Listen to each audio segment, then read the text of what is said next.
There you go. So for those that joined, welcome to Exploring Community College Workshop. Hello if you're coming from the East Coast. Hello if you're coming from the West Coast. We appreciate everybody for joining today.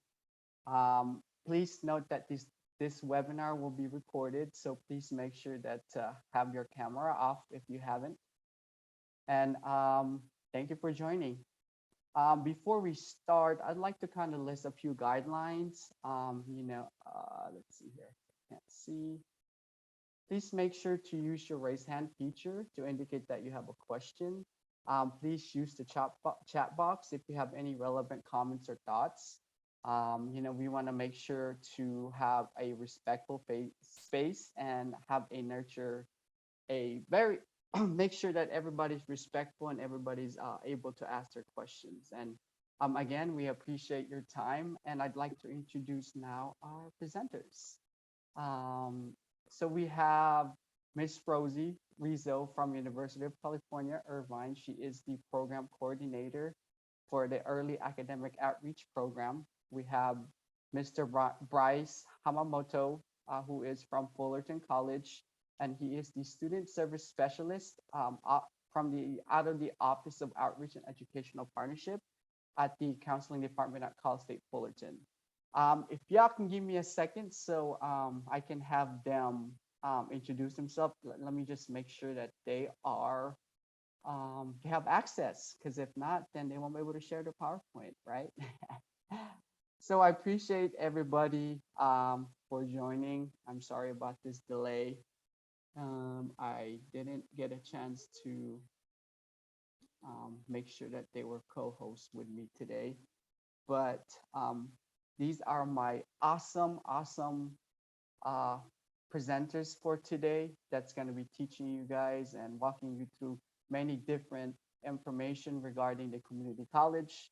And I hope that you have your dandy notebooks, because they're going to be providing you guys with some awesome information. So here, before we start, is there any last minute questions? If you guys want to put it in the chat, and I'll go ahead and start answering the chat as we go through this presentation. But again, thank you for joining. And I'm going to present Miss Rosie Rizzo as she will start the before that, let's have the presenters kind of introduce themselves real quick. So Miss Rosie Rizzo and Mr. Bryce Hamamoto.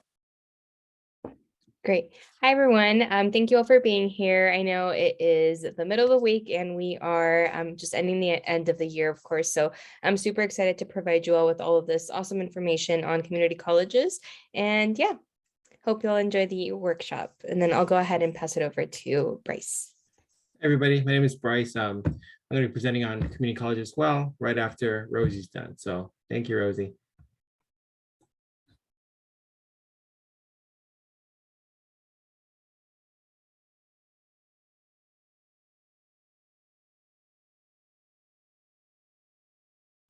Awesome. Can you all see my screen okay?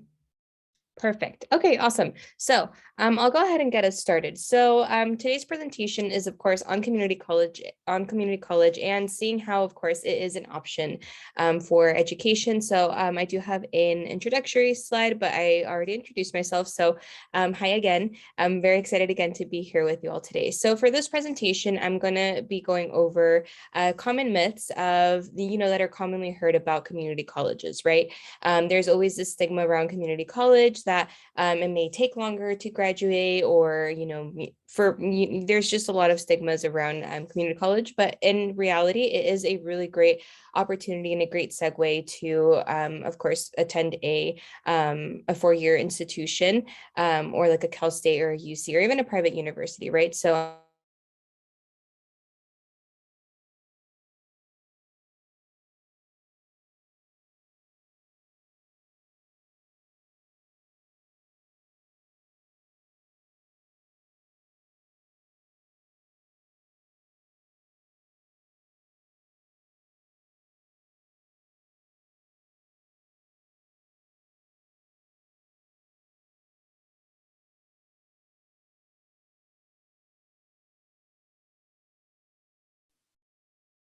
Hopefully we didn't lose Miss Rizzo. Okay, I thought it was just me. do you want me to start on mine? Sure. So All right. we can just switch back. Yeah. Hi, everybody. My name is Bryce Yamamoto. I'm a rep from Fullerton College, which is in like Southern California. I'm going to talk a little bit about like basic community college stuff, but also if you have any questions, just feel free to ask. But difference between like high school and college is something that I want to address on it first. And the first thing I'll say is when you're in high school, it goes by year for the most part. Like every year dictates like you're a freshman, then you're a sophomore, and then you're a junior, then you're a senior, like based on like academic year, right? You go every August or September, you kind of enter in a new grade and you enter a new status. In college, it is determined by how many units you've completed. So even if you've completed, say, say you have a job and you work, so you work part-time and you go to school part-time. So you might be in school for 2 years, but only have completed 12 units because you're working. You would still be, even though you've been to college for 2 years, you'd still be considered a freshman, right? In those standings. And I'll go ahead and give it back to Rosie so she can kind of do her thing. Hi, so sorry. I was totally. Oh, I guess I went back.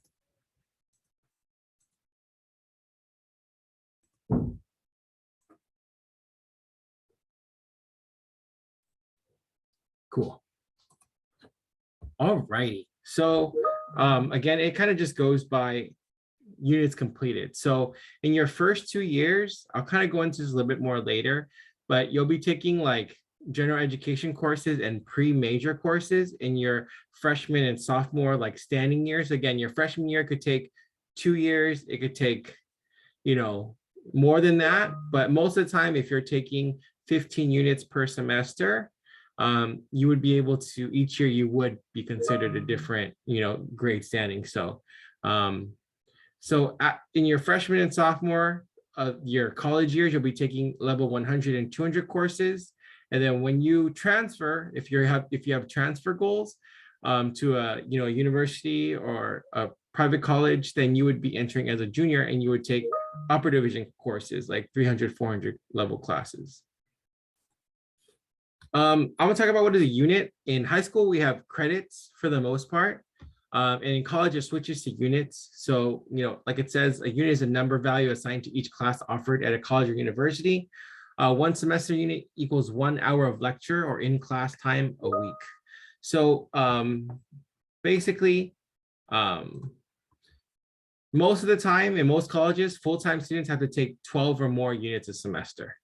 And so if you're in 12, so just like, I guess like you can, when college, you get to decide when you get to go to school, what days, depending on what class you want to take, what times, whether it's online or in person, it's hybrid. There's all these different choices. But in general, like if you were to take one class that's 3-unit classes, you would want to schedule around 2 to 3 hours per week for studying. So if you have a 3-unit class, you're going to be in class. It could be like Monday and Wednesday from 9 to 10:30. So hour and a half is 3 hours. And then you'd want to, in general, study for like 6 hours per week for that class. That's just like a rule of thumb. Some classes you might not have to study nearly as much. And then like for me, if I took like a chemistry class or a bio class, I sucked at science. So it'd be like 20 hours was still not enough. So it really depends on you. But a general rule of thumb is each unit is around 2 hours a week of studying. So just kind of keep that in mind. So obviously if you do the math, like, the more class you take, the more studying it is going to require. All right, so I'm talking a little bit about California Community College, and I know there's people from all over the place, but in general, there's a lot of California community colleges, 116, and you enter from high school for the most part, or you can enter anytime, but most people do enter after high school. So after you go to community college, so you have a choice of either starting a community college, that's what we're talking about, or you go straight into your Cal States or UCs or private universities. And so what you could do is you can start at community college and then transfer, or you can straight start at a Cal State University or a private college. It's really up to you. We'll talk about like the benefits and stuff like that as we kind of go into it. But for now, we're going to kind of just talk about like, there are different types of colleges within the state. All right, so this is just like a general thing. This is not like 100% true. This is just like statistics that are taken in general. And again, could be all over the place. But I do want to just kind of like bring that to your attention. Let's see here.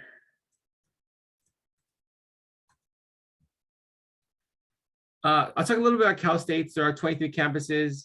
So I would say when you community colleges, you're going to have like very small classes for the most part. And then as you go to a Cal State, you might have a little bit different size campuses. And then you'll have a lot more like, what is it, internships and fieldwork classes where a lot of hands-on learning. There are a lot of students, there's a lot of different degrees, and you can get like, you know, your bachelor's, your master's, and your doctorates. And then UCs, there's 10 campuses. There's a lot of degree programs. There's a lot of professional schools as well. And then faculty are really into research, and they're, you know, really well known. Like in regards to UCs, are really well known. California community colleges, 2.4 million students attend. A lot of them are different. So community colleges in California, if you're looking to transfer, I would say no college is like way better than the other. It's more based on if you're looking for certificates, and that's like you're ready just to work right after college. Certificates are what separates community colleges from each other. So at a community college, you can get basic skills, so just like workforce stuff, continuing education, like maybe you're not ready for like credit education, but like really like maybe ESL class and stuff like that. We have that. Certificates, which is more like directly to the workforce. You can get your associates, and then you can also transfer to a UC or CSU or private college. Let's see here. All right, so a couple of the stuff, the little values of attending a community college is you obviously save money compared to UCs and CSUs and private colleges. You have the opportunity to live at home for a little bit longer. You have time to explore and define your major. If you don't know what you're gonna do, a lot of times people would say like community college may be a good place to start because you know, you don't wanna put your first year in a UC and like not receive like great grades and stuff like that. And then you might be a lot of money, right? So it might be good to start a community college, just kind of find your footing, find what you really like, find what you're passionate about and what you wanna pursue.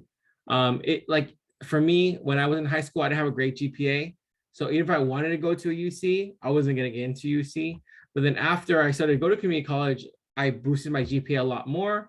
And obviously my high school transcripts didn't matter once you started at community college, because when you transfer to a university or whatever, they're not asking for your high school stuff. They're only asking for your community college stuff. So I took community college as like a new beginning for myself to like start over.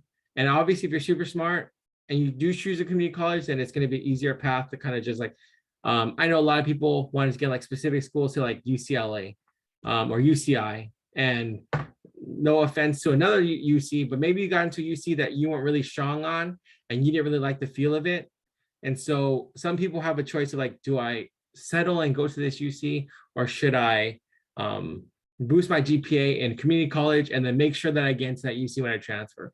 That's another thing that a lot of people have to consider. And I think it's a good value of going to community college. Like I know for the high schools that I serve, like getting into like a top tier school like UCI, UCLA, you have to have a really high GPA, right? And then a lot of times when you transfer, say for UCLA this year, it's like weighted 4.4 to get into UCLA. To get into UCLA at a community college, it might be a 3.7, a 3.8. And so obviously that's weighted in high school and it's unweighted in college, although we have honors classes and stuff like that, which will boost it a little bit. But in general, the GPA requirements to transfer are a lot lower. And yeah, one of the big reasons for why it's lower is because UCs like to have high graduation rates and high retention rates. And this goes for like Cal States, private colleges, UCs. Everybody wants to have high retention, like you stay in school, and high graduation rates, right? And the way that you get that is, you know, when your first year of going to your college, whatever college you go to, you're going to take general education courses, which will kind of get into a little bit more.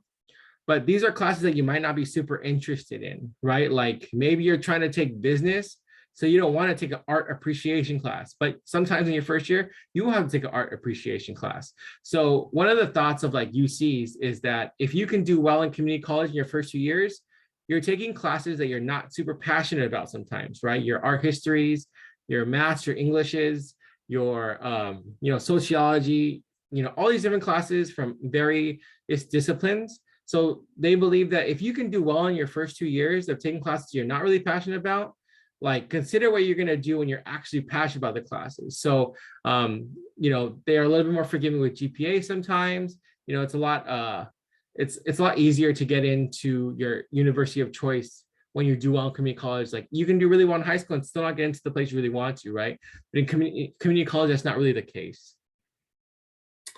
Yeah, I'll answer one question in the chat right now. So like guaranteed admissions, they're called like tags. So all community colleges have tags.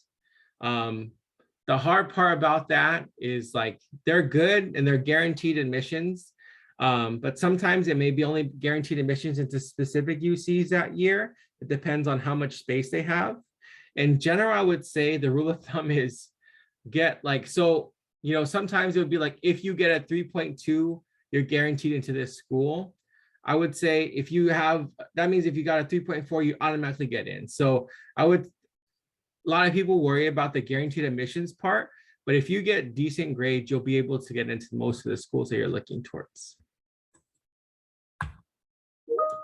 All righty, so I'm gonna talk about like certificate programs versus associate degrees. So certificates are programs that you just want to work, get a good job, and not have to take any more classes that you don't want to take. So if you're taking, say, a cosmetology, like you really like makeup, you really like hair, you would take a cosmetology course, right? Or you would try to go for a cosmetology certificate. You would not have to take math. You don't have to take English. You don't have to take history. You don't have to take, you know, sociology. You would just take cosmetology classes. So as soon as you're done, and a lot of like, it's a lot of hours, obviously, to get a certificate, but it's a lot more hands-on stuff. And as soon as you're done, you're ready for employment. Like you can get a job right away. And associates, you're going to have to, it's, you know, more units, obviously, and you have to meet a specific, so you're going to have to take a math, you're going to have to take English, you're going to have to take the general education courses. And then you're going to have to also take like the pre-major courses. So if you're trying to get into accounting, you're going to take like the business, the econ classes before you're able to transfer. So, and then as soon as you get your associates, you're able to transfer to a college that you get accepted in. So they are different. There's pros and cons, right? Some certificate programs don't require a lot, but the pay, you know, the pay may not be as high as if you were to get your associates and then transfer to get a bachelor's, right? But sometimes they are. Like if you are in a college that has welding and you can get a job in welding, you make a lot more than me, right? It really depends on the job in the area. One thing about community colleges, like when they have a certificate, you only can have a certificate program if you have, connection is not the right word, but like partnerships with the local community. So like we have at Fullerton College, we have like a roller coaster technician thing because we have connections with like Knott's Berry Farm and Disneyland and Magic Mountain, and like three kind of close to us, not super close, but Knott's and Disneyland are. So we have a roller coaster technician type of thing because we have that, because if you are in a place that doesn't have a theme park next to them, you're not allowed to have a, you know, roller coaster technician certificate. But since we can have that, right? We also have like, I think I talk about a little bit, like we have a lot of like automotive technology because we have a lot of like car stuff, biotech because we have a lot of like labs in our area. Like in Orange County, there's more and more labs opening up. So basically what I'm saying is check your local community college for like what they're really thriving in. And, you know, obviously like we don't have like oceanography or anything like that because we're not like Fullerton is not close to the ocean really. And so that would be more like a coast type of college. So just kind of do your research and what you're looking for, because each community college, if you're looking for a certificate, is very different. Alrighty, and this is one of the last things I'll talk about. So again, if you're looking to transfer to you're going to start at a community college and transfer. So this is like a basic rule of thumb. So usually you're going to need at least 6 units to transfer to a UC, Cal State private college. So 40 of those units are usually general education. That'd be like your math, your English, your history, your art, your psych, those types of classes, your bios. And then depending on your major, you're gonna have to take pre-major classes. So classes that are gonna kind of be like intro. So I was sociology, so I took like Social 101, Social 103, Social 201, like those 100, 200 level classes, to kind of like make sure that I meet the prerequisites to get into the colleges that I was looking towards. And, you know, so for someone like me with like sociology, it was only like 12 units for major prep. So that means like 8 of those units are elective credits. So I could take classes like golf, or like when I was at Cal State Long Beach, I took golf and basketball class, stuff like that, because I had met certain requirements already. I just needed to graduate. So everything's a little bit different. But yes, in general, it's 60 units to transfer. Your first year, year and a half is usually general education courses, and your second year is usually major preparation courses. And again, it does depend on your major. Some can be even more than 20, depending on specific majors. This is like basically my last slide, and it's basically college readiness. I would say like in general, when you start, it's really important. Everybody gets a syllabus, and that's like basically like a contract that you and the professor kind of sign together, and you don't really sign it, but it's just basically giving like the breakdown of the course for the however long the course is. It says like when due dates are, what chapters of, if you're reading stuff, what you have to read each week. Consider like attendance and participation. A lot of people are like, when you get to college, you don't have to go, right? But like, it's really important that if a class needs that you attend, because like a lot of stuff, a lot of professors still use a lot of like stuff that they talk about in their lectures for like quizzes and tests and midterms, all that stuff. Super important. Obviously, you're completing your coursework and assignments on time. Self-advocating is really important. Definitely make sure that you're seeking assistance. Like if there's a tutoring center, like most campuses offer free tutoring, if not all of them, right? And so it's really important that if you get, say, 2 hours of free tutoring a week, that you use those 2 hours, right? If there's a lab and maybe you live at home with like a lot of siblings, or it's really loud in your house, it's really important that you're utilizing the library and the quiet areas so that you have a place to study every day, right?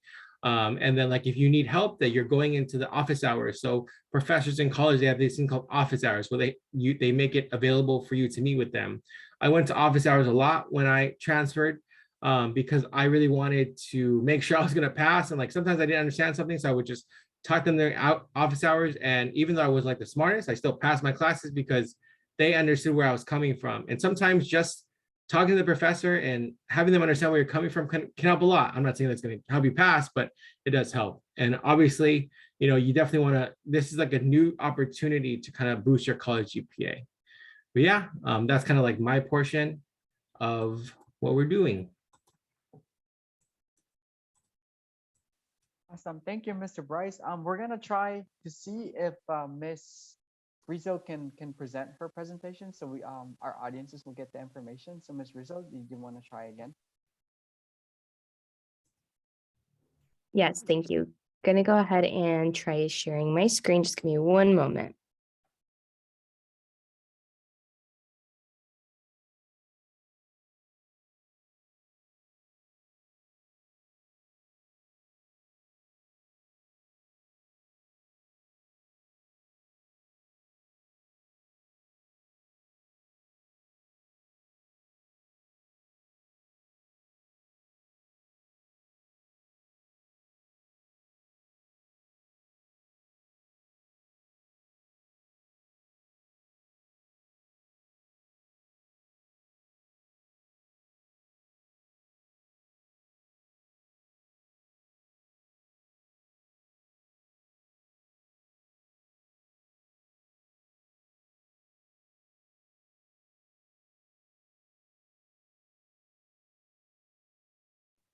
Alrighty. All right. Can everyone see my screen okay?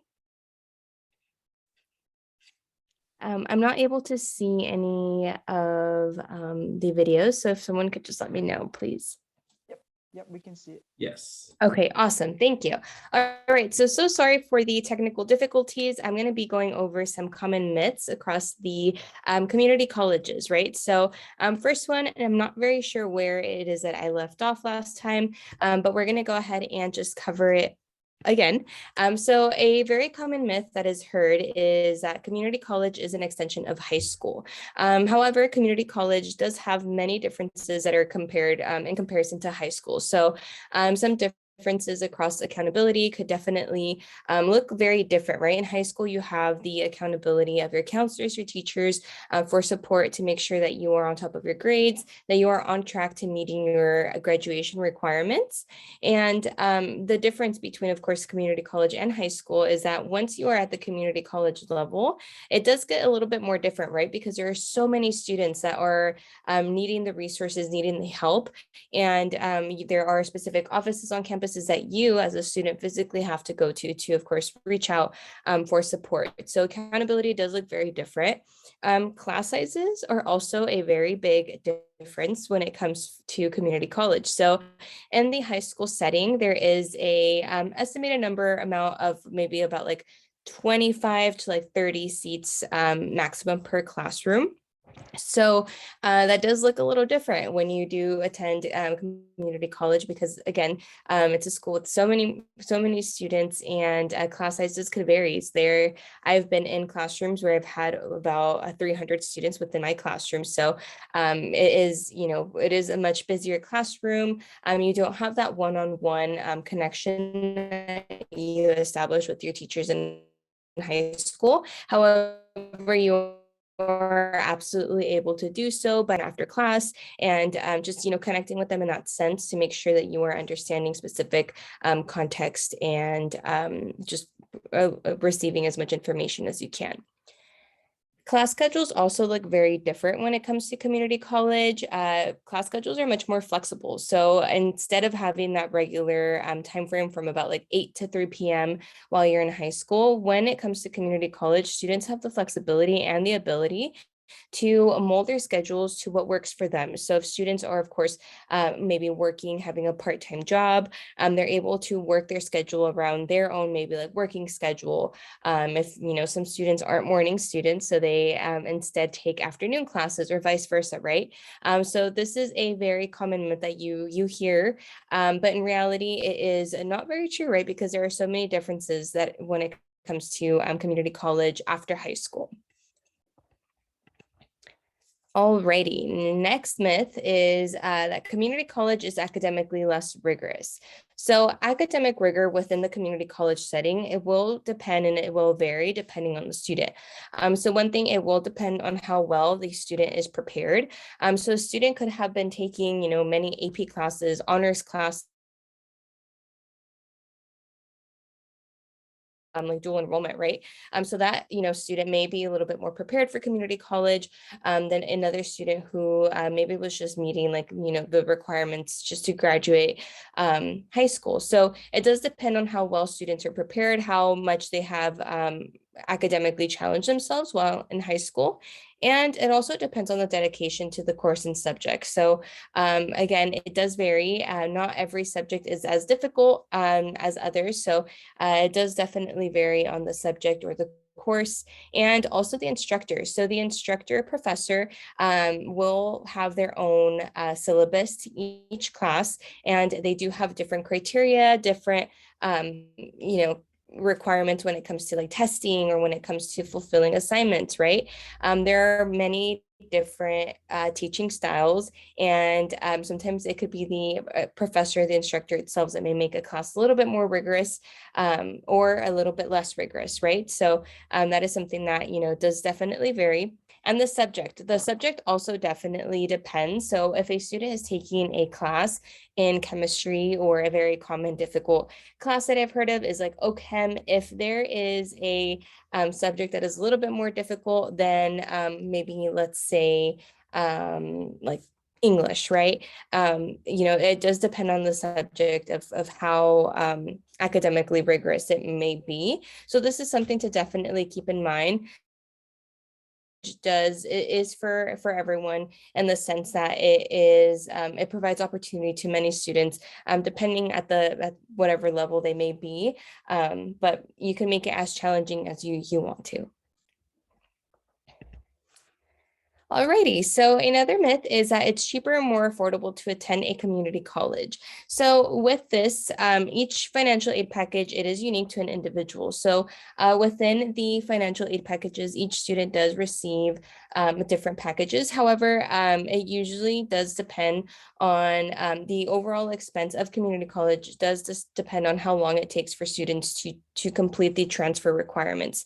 So some students, for example, I had a friend, was at a community college a little longer, and it took her about like 3.5 years to fully transfer to Cal State Fullerton. And that itself, it wasn't because community college was a little bit more challenging for her. It was just because she needed to work her schedule around a little bit more for her like working times, which is why it took her a little longer, but it did end up being a little bit more expensive, by having to pay a little bit more for community colleges, for community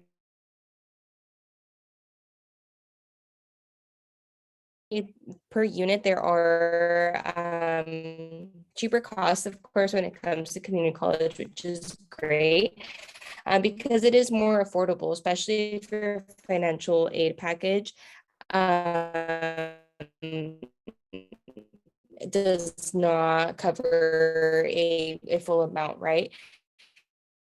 It is very important to research transfer programs very carefully, because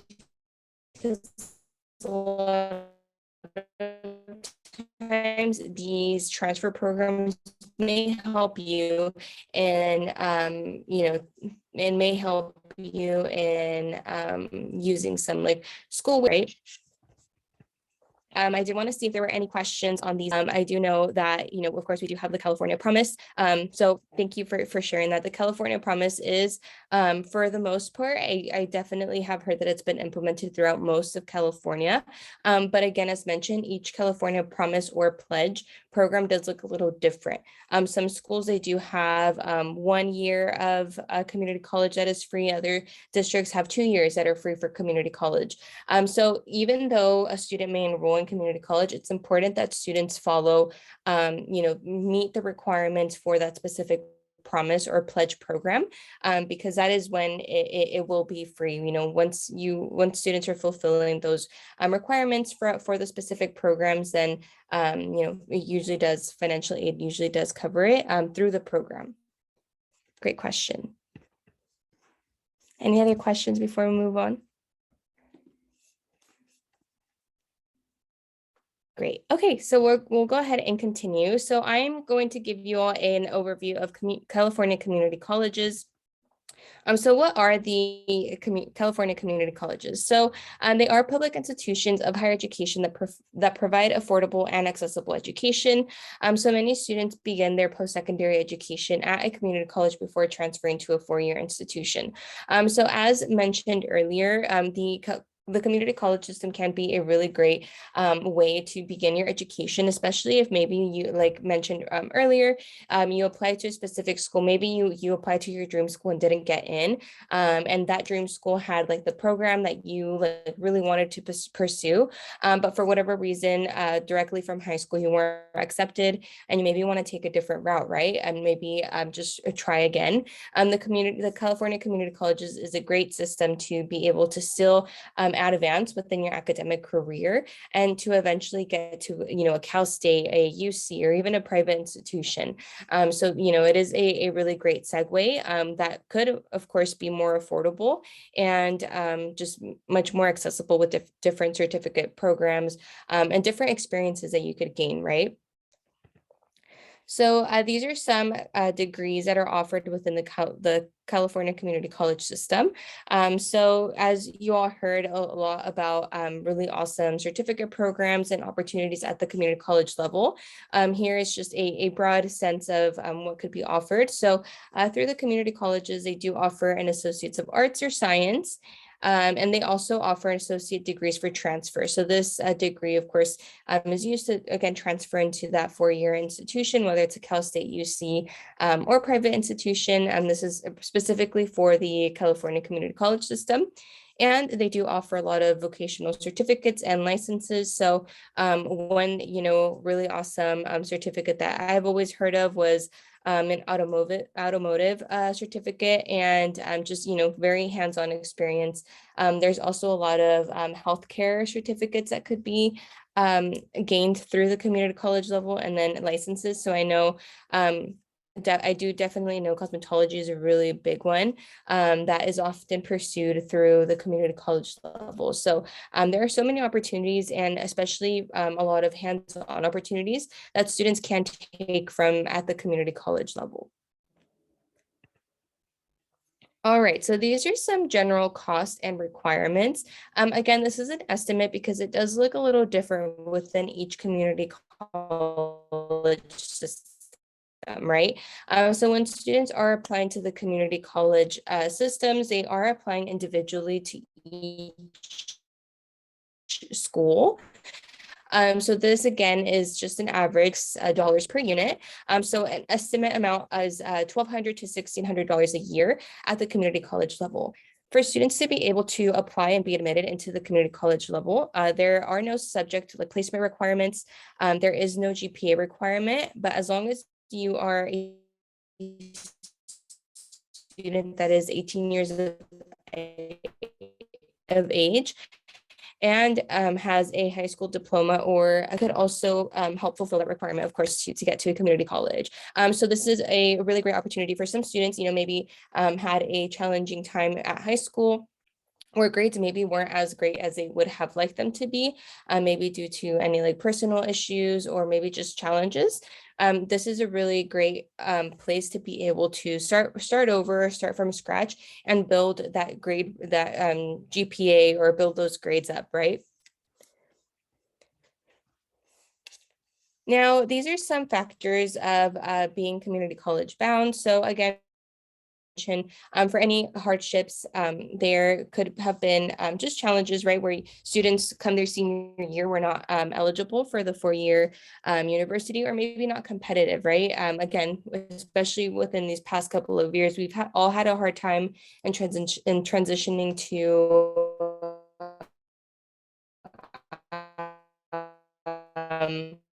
online learning, right, and then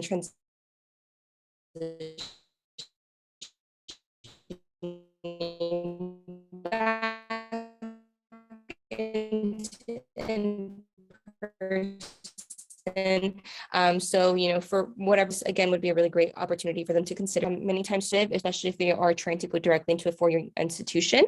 So for the community colleges, it may seem a bit more accessible, where, the cost per unit is more affordable instead of having to pay out of pocket for a four-year institution tuition, right?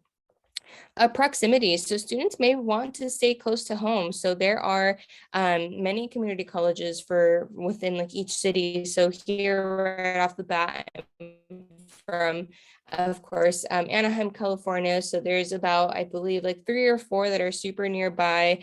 Santa Ana College, Fullerton College, Cypress College, and those are all very like nearby and local. Students may, have like family responsibilities, or may want to continue supporting their family, or just staying close to family. This is another factor of being community college bound.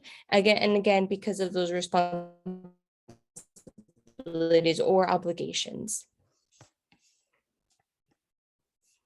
Great. So some tips for senior year. So for senior year, if we have any seniors in the room or in the Zoom call, we do, in academics, right? Don't get the easy way out, or even some juniors, right, that are going into their senior year. A very big myth that I commonly hear from even like my siblings in high school is saying that their senior year, they're going to take a seat back and they're going to relax and take very easy classes. But we do encourage students to just continue taking rigorous academic coursework, just, challenge themselves academically, because the more they challenge themselves, the more prepared they will be, right, going into college or community college. So it's not an easy way out of your academics, because like I said, all of that preparation and hard work that you put into your high school now, it will, of course, pay off.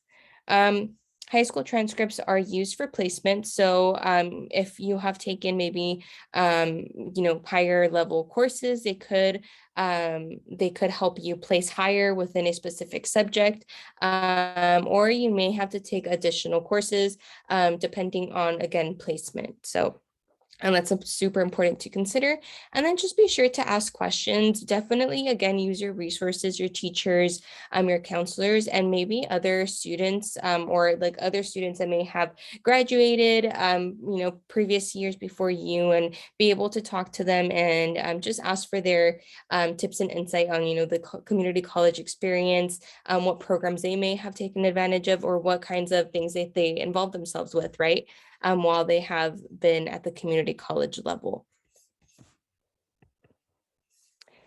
So some things to consider if you are planning to attend a four-year college after you complete a transfer pattern, it's not easier or really a different process. You do still end up, of course, at a Cal State UC or a private institution. So some things that you definitely want to keep in mind is just how you will set your high school and community college experiences apart. So how you will maybe, if you weren't as involved in high school, making sure to involve yourself more within your community college, so that you're able to gain more extracurricular activities that you're able to include within your applications, or just gain more experience. Community colleges do have a diverse and increasingly competitive applicant pool.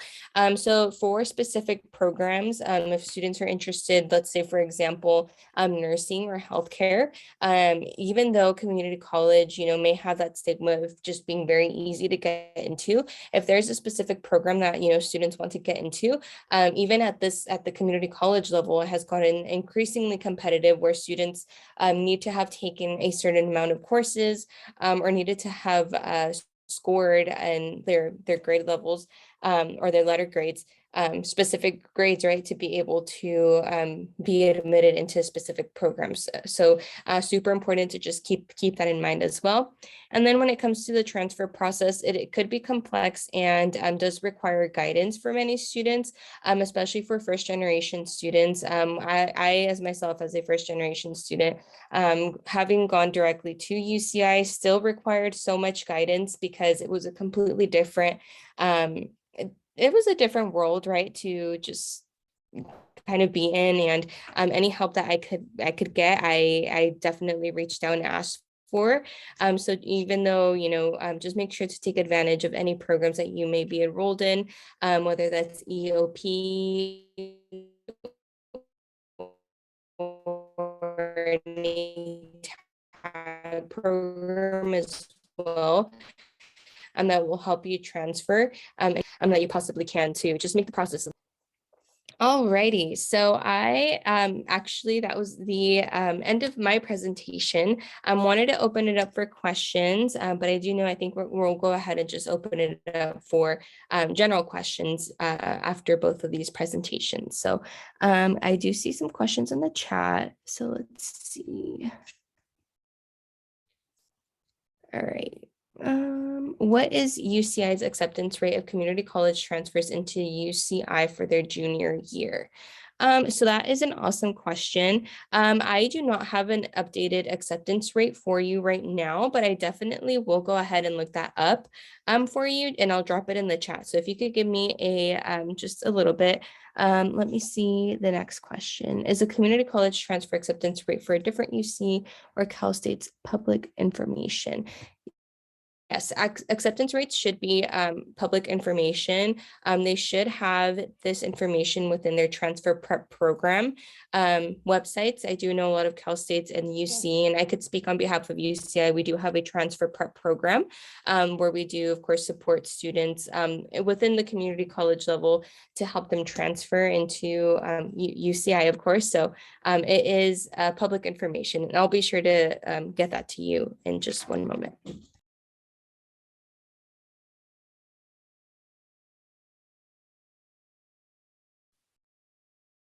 Awesome, awesome. Thank you, Miss Rizzo, Miss Rosie, Mr. Bryce for presenting today. But we have a few more minutes. Do we have any more questions from our audience? Anything that you want to ask Mr. Bryce, want to ask Miss Rizzo? Please feel free. We have about 10 more minutes or so for questioning.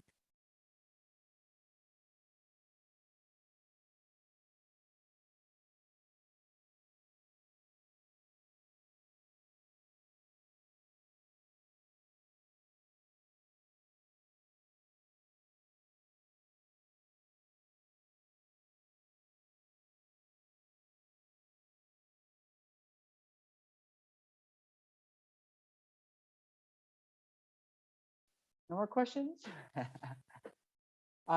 So we do have a couple of, I do have a couple of questions to Mr. Bryce, if you can kind of just elaborate more as far as, certificate programs offered at Fullerton that, aside from what we talked about earlier, something like maybe for students who want to do the automotive industry or things that you can list down for our audience today. For sure. Every college has very unique programs. Most community colleges have like an honors program. And if you do like an honors program, like I know that like last year, our honors program, like if you applied to UCLA, 90% of the people got into UCLA, right? And so that's a pretty wild statistic. Like the other specific major programs like automotive technology, we have that, welding, we have it, but it really depends on each community college. I would say, Ro, you kind of touched on EOPS, but if you do qualify for financial aid, you would then obviously, most of the time you qualify for a program called EOPS. So the Promise program, I know at Fullerton College, we offer 2 years free of tuition, but EOPS can give you like a book voucher. So you would get like $250 or $300 to buy at the bookstore, right? So on top of the free tuition, you also, if you could join EOPS, you'd get priority registration. You would register before everybody else, and then you would get a book voucher for like $200 to $300 to buy a couple of books, right? So those are a couple like the major programs. We have like identity-based programs as well, like just like for support. And we have specific, like there's programs like teacher pathway programs where it would be like you would start here and then you would continue at Cal State Fullerton and stuff like that. And I think it goes to UCI as well. But essentially, we have a lot of pathway programs that would lead to other Cal States and UCs.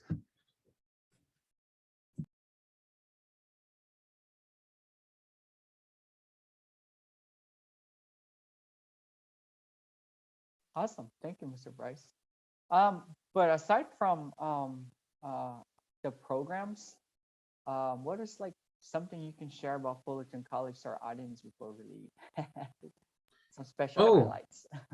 For sure. Let's see. I feel like we have a beautiful campus and stuff like that. I think that like it really depends on what you're looking for in your community college. Like my goal today is not to get you to come to Fullerton College.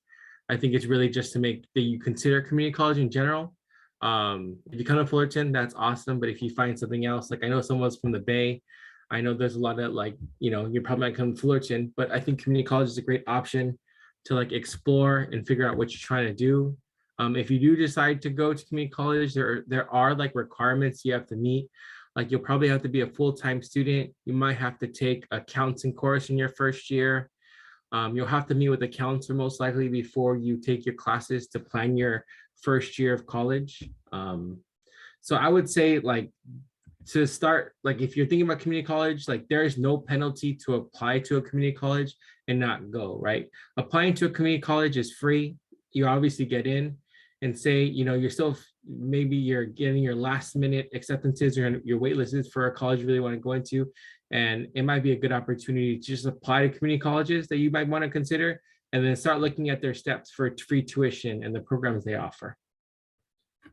And I just saw one last question for Mr. Bryce. So we do have say the scenario goes that students living out of state, and then all of a sudden they're planning to move to California. When is a good time for him to start applying for community college if he does come to California? I mean, it would be any time before the school starts, but I would say like June would be an ideal time, or ASAP. I know that somebody asked, is Fullerton College free for all California residents? It's free for any new first-time college students. So like you could be 18 out of high school and be a first-time college student, or you can be 50 and have never taken a college class after high school, and then it would be free for you as well. So it's for any first-time college students. But again, it should be free at all community colleges, at least your first year. But I know for us currently it's 2 years. Awesome. Thank you, Mr. Bryce. And as we end this presentation, I'd like to just kind of get you and Miss Rosie's last parting words as far as a good what do you call it? A good advice to our audience today before we end it. That'd be awesome. And Miss Rosie, would you like to start, and then we'll go with Mr. Bryce?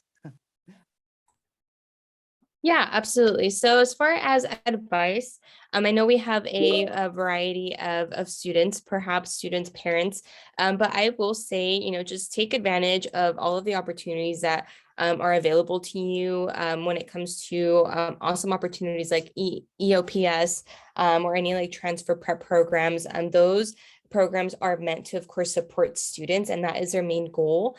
So for students that are within those like programs, just make sure to I would say, like, milk all of the information you could absolutely get, right? Just because there are a lot of students who don't have access to those specific programs and maybe wish that they would. So definitely use your resources and just become involved, because the more people you connect with and the more people you meet, whether it's students, professors, or just academic professionals, you're able to learn a little bit more about their own experience and the journey that they had, and you're just able to learn so much from them. So that would be my piece of advice. I think my advice is that, like, you shouldn't be, some people, I get a lot of calls from people that sometimes their sons or daughters, or they themselves who are finishing high school, kind of feel ashamed to start at a community college. There's no shame in it. If you have transfer goals, like, nobody in your resume is going to ask you where you started. They just want to see where you finished, right? And so really, there's no shame in starting community college. It's a great new start. I know a lot of people that started off and they went straight to a college that they kind of settled for, but it wasn't like their dream, and they ended up coming back to community college and then transferring over, right? So really don't feel like it's like this lower tier type of thing. I know, like, for Fullerton College, a lot of our professors teach at Cal State Fullerton, they teach at Chapman, they teach at UCI as well. And so it's not like you're getting like the lowest tier of professors or anything like that. So I just want to make sure that you know that if you do choose to go to Fullerton College, you're going to get, or like community college in general, not just Fullerton College, any community college, you're going to get a really good education, and it's going to prepare you for whatever your next step is, whether it's straight to a career through a certificate, or if you're looking to transfer. So thank you both for the wonderful advice. We have one more question before we end it. It's from Yesenia. Question she asked is, when can my son apply for college? He is a junior this year. I know for like community colleges, it usually opens in October for like the following year. Most community colleges, they open their things starting in October, because that's when there's like apply to college days and stuff like that. So it's usually in October. And if he's a junior in high school, you have to wait until the next application season, which would be this September or August for UC, and then going into September. But aside from the wonderful audiences that we have today, we appreciate the questions. We appreciate you guys for tuning in. For our presenters, I thank you. I appreciate your time. I know we've had some the tech difficulties today, but everyone kept on, and I appreciate the patience. And thank you. And hopefully you guys tune into our next webinar, which will be next week on Thursday. Yeah, Thursday. I'll send additional emails regarding our next invite. But I appreciate y'all. Thank you all, and have a wonderful day and evening wherever you all are. Thank you. And for the presenters, I appreciate you. You'll hear back from me again soon. Thank you. Bye. Bye, everyone. Thank you.